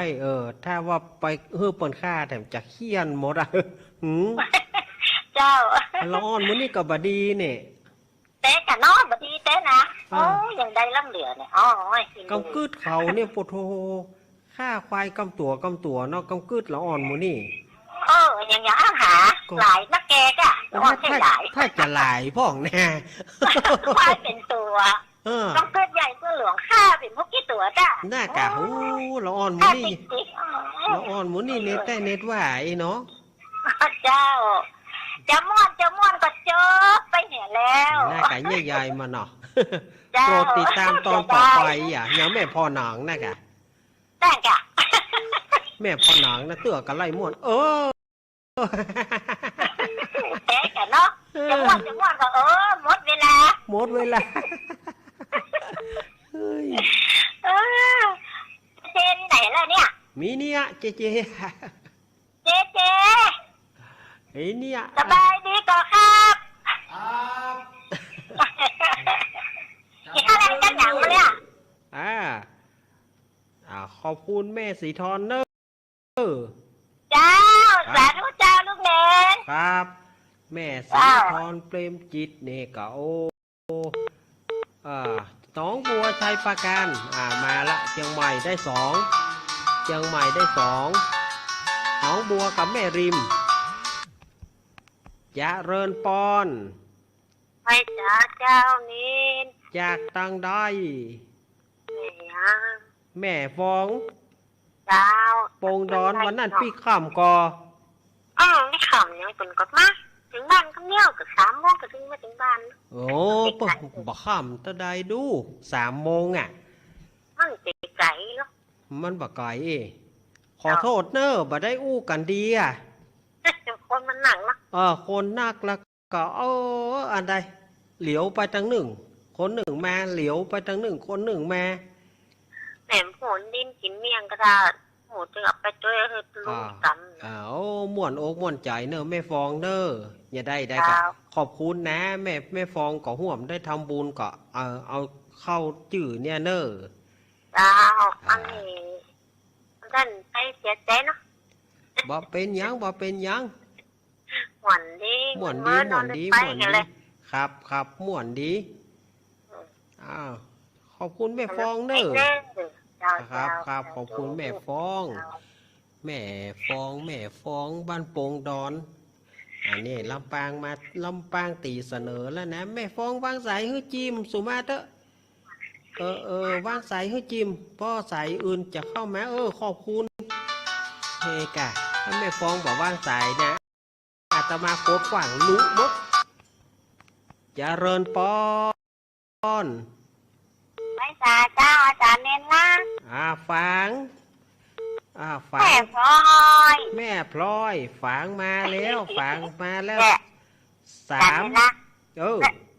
มื่อหอยกดตั้งแต่ทีแรกนะตั้งแต่อาจารย์เน้นรักเปิดสายแล้วนะแล้วก็มาหลังน้องที่สมัยติดละแต่ทีนี้มันหลุดไปแล้วก็กดตลอดนะจ่าได้เนี่ยเจ้าหุยว่ะแม่พลอยมีความพยายามนะนี่กะเอาจนได้บ่ได้เติมบ่เลี้ยวขอบคุณไม่ภาษาไทยไม่ได้ไม่เลิกแต่พี่น้องมึงฟังบ่ใกล้อาจารย์เน้นรักกันเน้อบ่ใกล้กันตัวไปใกล้ตัวใกล้ยายขอบคุณแม่พลอยเนอะสวัสดีครับเจครับผมสวัสดีครับไม่ตาเจ้าครับอีกะญาติโยมก็โทรเข้ามาอู้กันเยอะเนอะอาตมาก็หมดจะ0892140135จะเริญปอนไปแต่เจ้าเน้นแม่อุ้ยบ้านฮงเนอะแม่อุ้ยบ้านฮงโทรบ้านฮงที่ไหนมาเมื่อลูนเปิ่นเนี่ยมดเมื่อแต่เจ้ามันบัดติดเจ้าบ้านบาดตาลเปิ่นก็ว่าบ้านบาดติดบ้านบาดตาลเปิ่นเจ้าเป็นยังบัดติดถ้าก็เอาติ๊กจะมองได้ม่วนแต่ถามเปิ่นเจ้าปู่แลเมื่อมันจะได้ควายจริงมาเต็มที่แล้วค่ะน่ากะวันแน่บุญนะต่อวันแกนแน่นอต่อวันการแน่นอวันนั้นมาสักกรรมอาจารย์บรรยงมาแทนแต่วันนั้นไปเตะที่สันปูเลยเจ้าพ่อก็บอกแล้วเหรออาจารย์ไปเตะสันปูเลยวันนั้นเน้นมาอยู่เป็นยังกำลังใจเนอะฟังได้ทุกฝูงทุกองค์เจ้าขอบคุณแม่อุ้ยศรีพานขอบคุณเนอะพี่น้องบ้านนอกเนอะเน้นเนอะครับขอบคุณเนอะเพิ่นฟังกันนะเพิ่นโทรบัดดีไม่อุ้ยนี่เข้าจนได้ เอาจน เปิด ได้ มาได้เอาจนได้ ห่วงได้เนาะ เจ้าใจเย็นนักแต่งใจเย็น ใจเย็นๆเหมือนน้ำหลวกไก่อาจจะฟังต่อวันหน้าแต่มันก็ร้องม่วนแต่ครับเอาขอบคุณเจ้านี่ตึงใบยอมอย่างได้ตึงยอมอีกหนูไม่ยอมหนูไม่ยอมหนูไม่ยอมนะกันเนาะเจริญปอนจากไว้สาเจ้าลงเน้นที่ไม่มาไล่บ้านสะพานน้ำอำเภอดอกคำใต้จังหวัดพะเยาเจ้าโอ้ลวดบ้านโฮงล่ะปูนลวดขึ้นดอกคำใต้ปูนล่ะเจ้าฟังอยู่นะฟังก็ว่าได้ฟังอ้าวไม่เป็นไรชดเชยให้วันนี้เจ้าวันนี้เนาะฟังลูกเน้นตลอดเจ้าขอบคุณนี่กำลังใจเนาะเจ้าเนาะขอบคุณนักเจ้ายังเป็นกำลังใจให้อยู่นะแม่ยังก็คนคำต้อยก็ฟังมากเลยเจ้าแม่ชื่อแม่ยังก็แม่มาลัยเจ้าแม่มาลัยบ้านสะพานงามดอกคำใต้เจ้าไม่เนาะเจ้าขอบคุณเนอะกลับไว้เจ้ากลับไว้สาเจ้าเป็นกำลังใจให้ลูกเน้นนะเจ้ามาลัยสีพายสีแพรรวดเดียวกับฮันเนอร์แม่มาลัยเนอะโอ้โห0892140135หลุดเนอะมาใหม่หลุดเนอะเจริญปอนว่าจ๋าลุงเน้นป้อนานใครครับว่าจะได้ป้อนานมันงอกอย่างนี้มันงอกว่ามันจะเอาแต่สลายควายนะต่อสองตัวแล้วก็ได้กำไรอยู่ได้แค่คนที่เขาตอบปัญหาได้มาเอางัวข้างนี้เนาะปนฮื้ออยู่ลูกปนฮื้ออยู่น่าจะมีกำไรอยู่คนนี้ได้กำไรอยู่ยินดีป้อนานเนอขอบคุณป้อนานเนอขอบคุณเนอป้อนานเนอสู่มาเถอะบ้านป่าบงหัวงมอำเภอพานจังหวัดเชียงรายเจริญปอนเจ้าจะไม่สาเจ้าพระอาจารย์มาแล้วเอาเลยเขาจะกินน้ำเอาเลยน้องอาจารย์เนาะเอาเลยแม่เลยว่าดีว่าไปเลยเขาจะกินน้ำเจ้ามาแล้วแม่เจ้าป่าจองหินเสียงแม่สายหินทอปิดหน้ากลำแม่อยู่ด้านใจกองหินต้องฟานอำเภอเมืองปานคนฟังกูค่ำกูเจ้าฟังเป็นประจำตอนใดได้ฟังกระม่วนใจแต่ตอนใดบ่ได้ฟังเป็นโศกเป็นเศร้าพระอาจารย์เจ้าผู้องค์ผู้ตนได้ฟังธรรมะแล้วหายทั้งหมดตดล้มเป็นสิริมงคลกับบางจางเช่นวันปฏิปัญญามาทุกใจถึงวันแต่นาสุขใดไหนเล่าตึงมาเต่าสุขใจมันป่าอยู่ในนาทีน้ำเหมือนต้นสลีที่มีไม้กำเหมือนเสืออยู่ทำดงดอนคุณเขาได้ฟังธรรมะดึงบ่ได้เงียบเหงาสุขใจหมู่เขาได้เอาธรรมะอมต้มจิตใจคนใดไม่ทำห่อหุ้มคนนั้นใจจมใจบ้านเหมือนอยู่ยังวังที่นางตั้งแก้วบะมีในก็แล้ว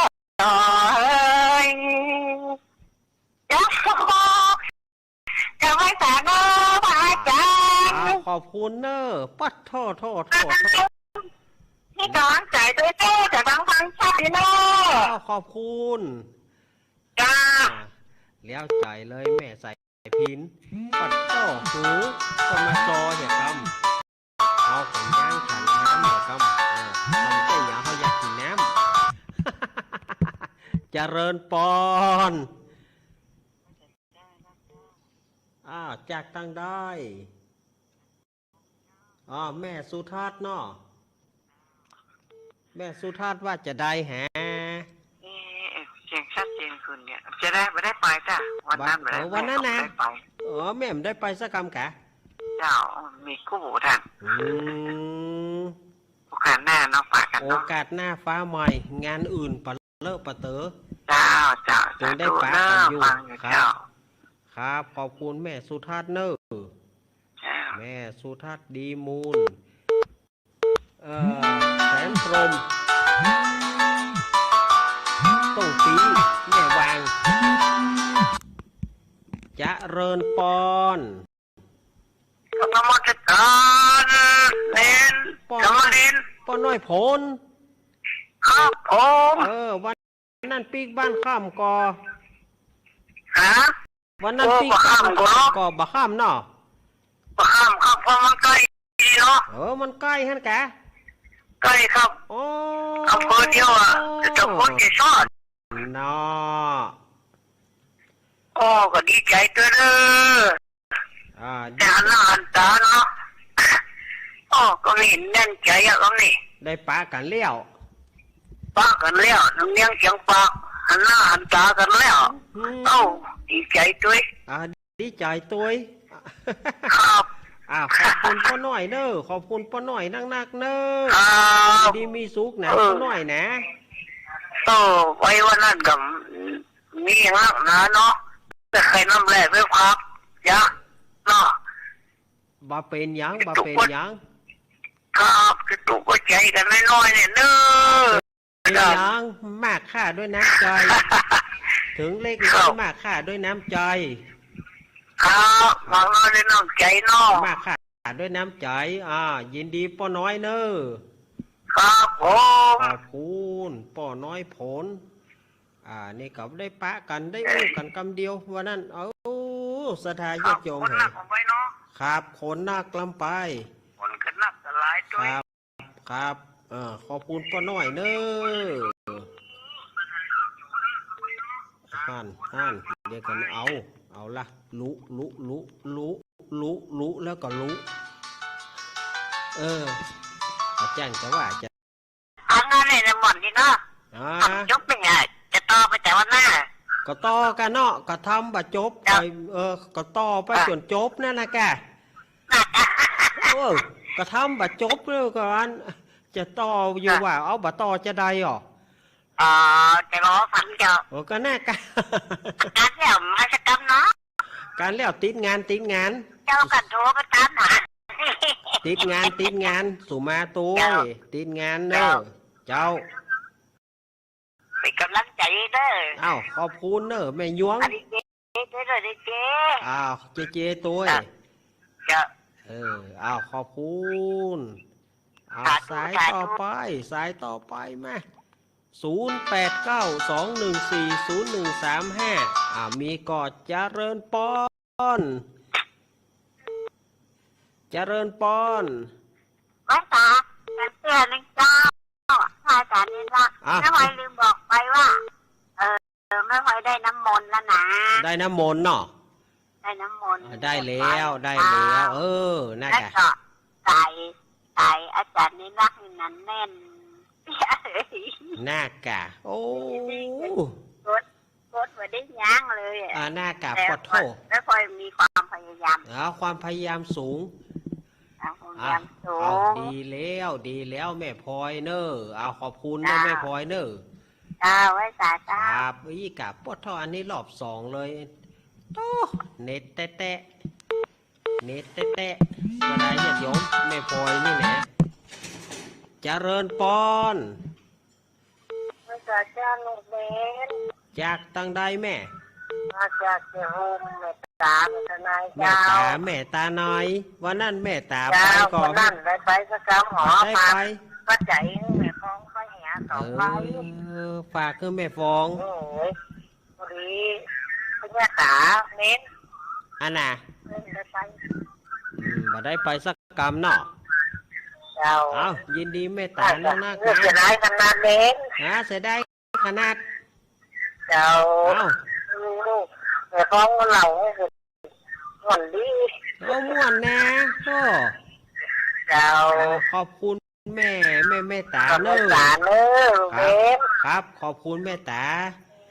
พี่รับบ่พี่เจ๊กินข้าวกับหยังวันนี้ขอบคุณเนอะแม่ตาเนอะเอาละขอบคุณปัด0892140135โอ้หลุดเอามาใหม่สถาญาติโยมมาใหม่ตะกี้หลุดไปเดี๋ยวนะแต่ก็แต่เนาะแต่จะห้ามนะเจริญปอนว่าจะมหาเล่นยายว่าจะได้ไม่ทราบเสมอ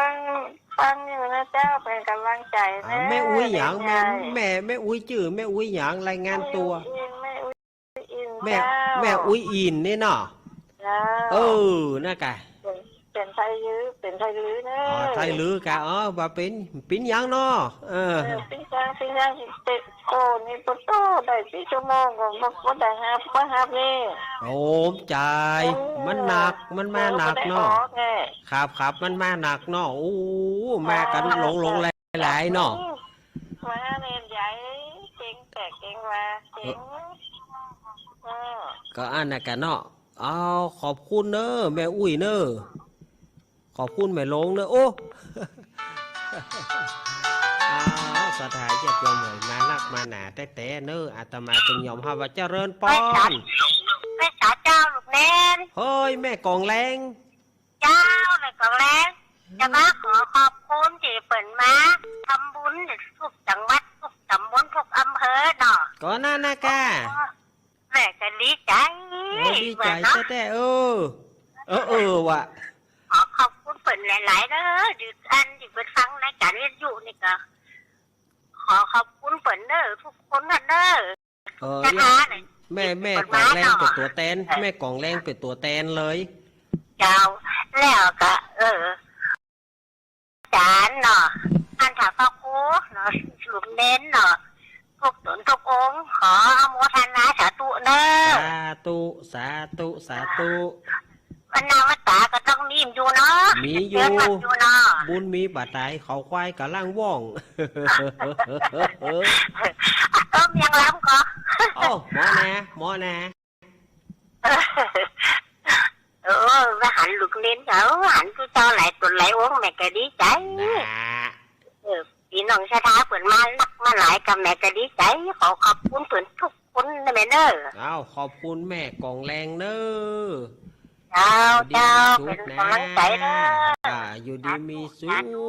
ขมีก็0892140135เจริญปอนแล้วก็พิธีกรทั้งหลายฟังสิ่งต่างๆเนอะแม่ก็ว่าค่อยเข้าจับแต่ก็ได้เนาะจากที่ไหนแม่รายงานตัวดาวหนองแฝกสารปีจ้าหนองแฝกสารปีเนาะแม่ดาราเนี่ยเจ้าแม่ดารานะแม่ดาวอีกแม่ก็ว่าเนี่ยนะแม่ก็ป้องนะแล้วก็จ้างรถมันบอกปล่อยเรือมันบอกมันบอกไป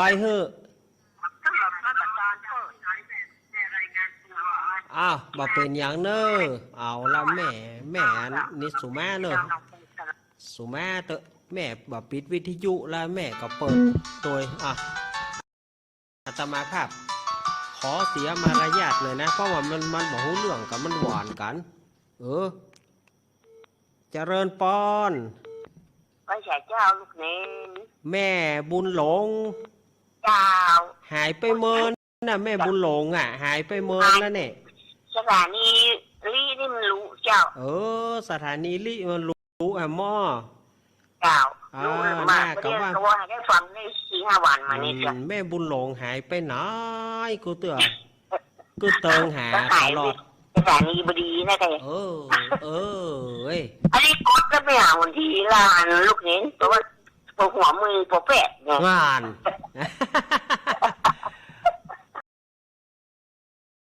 ได้แล้วเนอะแม่บุญหลงได้แล้วเนอะครับเอาจนได้เหรอเอาจนได้หือหมอกใดเจ้าหมอกใดเนาะจะหมอกใดเนาะเป็นกำลังใจให้แม่บุญหลงเหมือนกันเนอะอยู่ดีมีสุขเนอะลูกแม่ก็เป็นกำลังใจลูกเนนเนอะครับยินดีแม่บุญหลงเนอะเจ้าครับ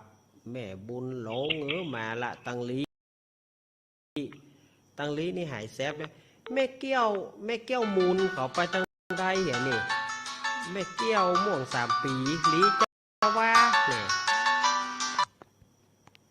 จะเริญปอนไหว้ค่ะเจ้าตั้งใดดอยหลวงเจ้าดอยหลวงเจ้าอำเภอดอยหลวงเชียงไฮ้กะเจ้าโอ้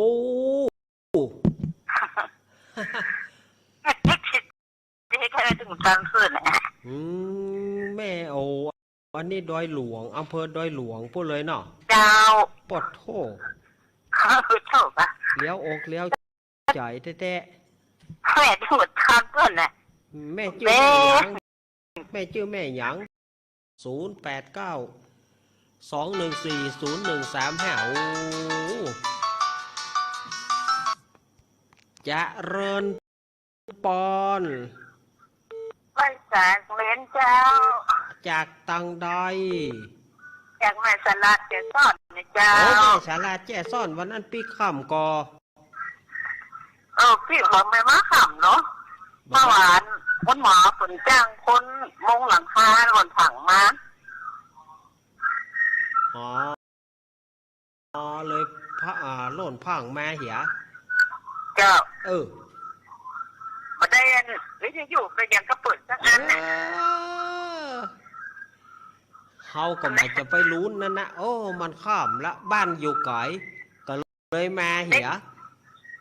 ว่ามันจะไปซ้องแม่ซ้องซ้องแม่หันก็ป้าแล้วอะไรป้าแล้วสาธุเด้อสาธุเหมือนกันแม่ฉลาดเนอะเอาขอบคุณเนอะครับแม่ของผิวปากตัวผิวปากตัววิดเอาอย่างไรเนี่ยเอามาใหม่เอา1 2 3 1 2 3อย่าเริญปอนนั่นจะเริญปอนกราบไหว้ศาลเจ้าลุงนี่แม่ปราณีเจ้าแม่ปราณีมาที่เปิ้ลได้ไปกินร่วมตันหามกันนะแม่ขออนุโมทนาสาธุสาธุแม่ปราณีเจ้าน่ากะเพราะว่าแม่มันก็ไกลเนาะแล้วก็ภาระหนักเนาะภาระหนักเนาะแม่เนาะเป็นยังแล้วแม่ถือว่าได้แม่ก็มีส่วนร่วมแล้วเหรอเจ้าขออนุโมทนาสาธุด้วยเนอะครับยินดีแม่ปานีเนอะแม่ก็เป็นกำลังใจให้ลุงเนนเนอะครับเป็นกำลังใจให้เจด้วยเนอะครับวันนี้อยู่ยาวแม่ตั้งแต่3 โมงมาแล้ววันนี้อินโดแต่วันนี้5 ชั่วโมงลวดโอ้โทษวันนี้บอกเคยจัดอันเมินอย่างอีลำเหลือวันนี้5 ชั่วโมงลวดผู้ชนะของอันมันอกมันใจเนาะครับวันนี้ขอบคุณแม่ปานีเนอะจ้าของอันทำให้จ่ากับลุงนินเนอร์แม่ปานีมณีจรมแม่แมวขี้เหล็กมาละวันนั้นแม่ปานีตาตุ่มเนอะเจเปิ้นฝากความกึศเติงหาเจเนอะแม่ปานีตาตุ่มวันนั้นเปิ้นโทรหาว่าตู้ลุงเอาเทปของเขาออกแล้วทีนี้กับเปิ้นก็นึกว่าเป็นรายการสดเปิ้นก็เลยโทรเข้ามาบอกแม่ปานีบ่ใจนะเนาะมาเจ๊อยู่น้อยอีหรอเจริญปอน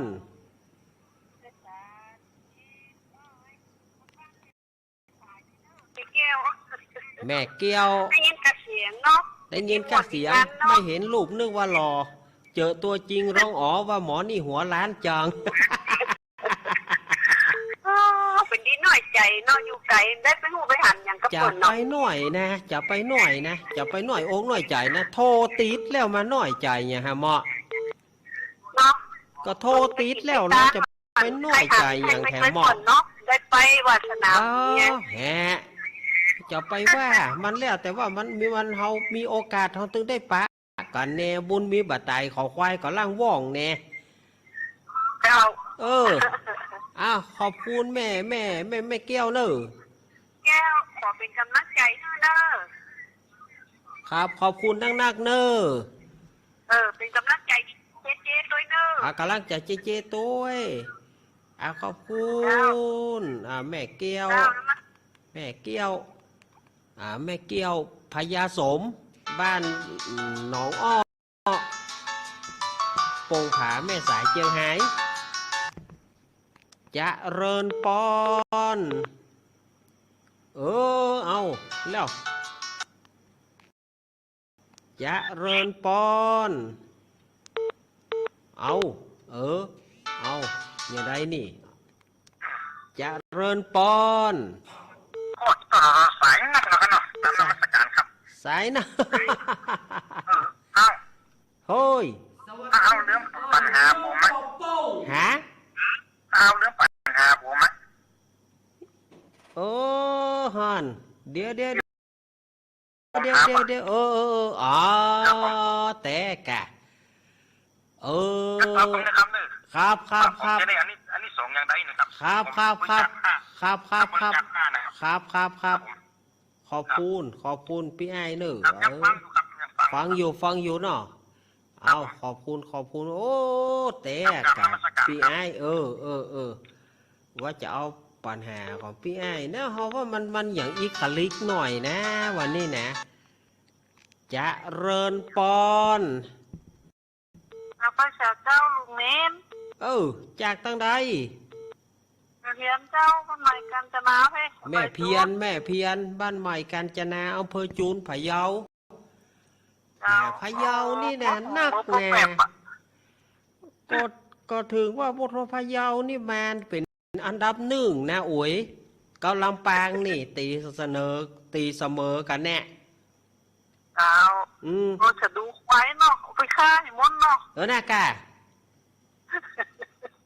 ละอ่อนหมูนี่กึดใหญ่กึดสูงกึดใหญ่กึดสูงนะละอ่อนหมูนี่เอาไปฆ่าหมดให้กำลังใจลูกเน้นเนอะเจ๊ตัวเจตัวเอาขอบคุณเนอะแม่เพียนกลับไว้ฝากเจ้า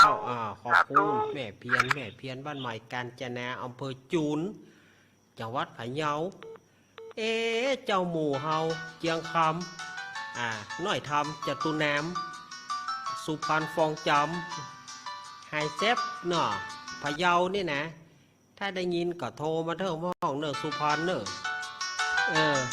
ถ้ามีชีวิตอยู่นะถ้ามีชีวิตอยู่ยังก็เติงหาเนอะสุพรรณเนอะเจริญปอนจากตั้งได้จากจำปาค่ะแม่มารีแม่อยู่ที่ไหนก็จากจังหวัดลำปางค่ะลำปางโอ้ค่ะลำปางเนาะอำเภอเมืองค่ะอำเภอเมืองแม่ว่ายังบอกเขาเห็นไม่ถูกไม่ติดสักทีโทรไม่ติดเนาะเพิ่งจะติดเลยค่ะเพิ่งจะติดเนาะใจมากเลยใจมากเลยโอ้สายมากละสายเยอะแม่ให้กำลังใจเนาะแค่นี้ก็มีบุญละแค่นี้ก็มีบุญแล้วเนาะขอบคุณนะแม่นะขอบคุณสาธุแม่วางสายทีขอโทษนะแม่วางสายให้หน่อยขอบคุณจะเริญปอน เจริญปอนอนุญาตขออนุญาตพอมันสว่างเซ็งอย่างโซจางอ่ะสดายญาติโยมว่ามันก็เลยบอกหูเรื่องกันนะเจริญปอนไม่สาเจ้าลูกเน้นจากตั้งได้ จากลำปางเจ้าลำปางบ้านหยางบ้านไหลนะน้อยแม่น้อยอุปูดีเจ้าอ๋อแม่น้อยวันนั้นไปก่อนนี่แม่น้อยมาได้ไปบ่มีหมู่ไปเจ้าโอ้ได้ยินกับฟังวิทยุอ่ะบ่มีหมู่ไปเจ้าโอ้เสียดายแต่ได้ยินเสียดายแต่ใจไม่น้อยอยู่ป้วนนะไปแต่บ่มีเพื่อนบ่มีหมู่แหมแล้วเจ้ามาเป็นยังได้ถือว่าได้ทำบุญกับกันนะแม่น้อยเนาะเป็นเหยกว่าจะติดนะก็ปวดแขนหมดแม่น้อยตื้มมันยอมตื้มมันนอนตื้มมันรับขอบคุณนักเนอะเจ้าได้น้ำมนต์แล้วนะได้น้ำมนต์แล้วเนาะเจ้าขอบคุณกำลังใจเนอะครับขอบคุณแม่อุ้ยอ้วนถ้าจะจรมานะอุ้ยอ้วนถ้าตั้งท่าจะโทรนะบ่ฮู้เหมือนกันเนอะเจริญปอนเจ้าไวสาเจ้าป้าสีดาคนงามเรียงกับเต้าเนอะโอ้มาแล้วแม่สีดาคนงามโอ้ยินดีเนอะเปิ้นถวายกำปีเฮ้อนะเจ้ายินดีเหมือนกันเจ้าเต็มใจค่ะตั้งใจด้วยใจนี่แล้วเอาห่อทำมานี่แล้วโอ้สาธุคือมีคนไปแก้ผ้าในวัดมันนักเนอะเจ้าขอบคุณเจ้าสาธุเจ้าทานราตรีสวัสดิ์ค่ะราตรีสวัสดิ์เนอะแม่สีดาคนงามแม่สีดานะแต่พระรามบ่มีพระลักษมีเนี่ยพระลักษมีเนี่ยพระรามบ่มีเจริญปอนจากตั้งได้อุ้ยอ้วนมาแล้วอุ้ยอ้วนมาแล้วอีกอันกดได้เล็กสายแล้วไม่รู้วันติดเนี่ยเจ้าถ้ากดได้กี่สายหัวเนาะโอ้ได้กี่สายหัวอันแม่ตัวได้เกินแล้ว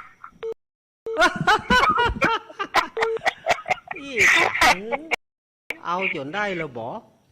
เอาจนได้เลยโอ้โดยจะรู้ตรงนี้นะโดยรอเขานี่นะหายไปนักเนี่ยก็หมิวอ้วนนี่กับนักแกน่ะเนี่ยมันจะมึงแค่เดียวแท้ตัววะสายโดยรอเนี่ยแต่ก่อนนี่ต้องลูกกับลุบประเดี๋ยวนี้สายโดยรอเขานี่ล่ำไปเนี่ยนั่นน่ะครับไอ้วอนครับต้นหลวงยัดฟองโดยไม่วันว่าต้นหลวงยัดฟองโดยไม่วันว่าต้นหลวงยัดว่าหมอฟ้าอยู่คนละห้อง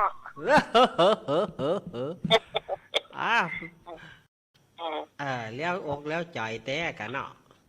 เจ้าแล้วอกแล้วใจแต่โอ้เสียดายวันนั้นมันได้ไปเนาะเสียดายเนาะก็เสียดายกะตีบอกกันมาฮับอุ้ยเนยกะไม่ใช่เหรอมันจุนแง่ขาวดำนะมัน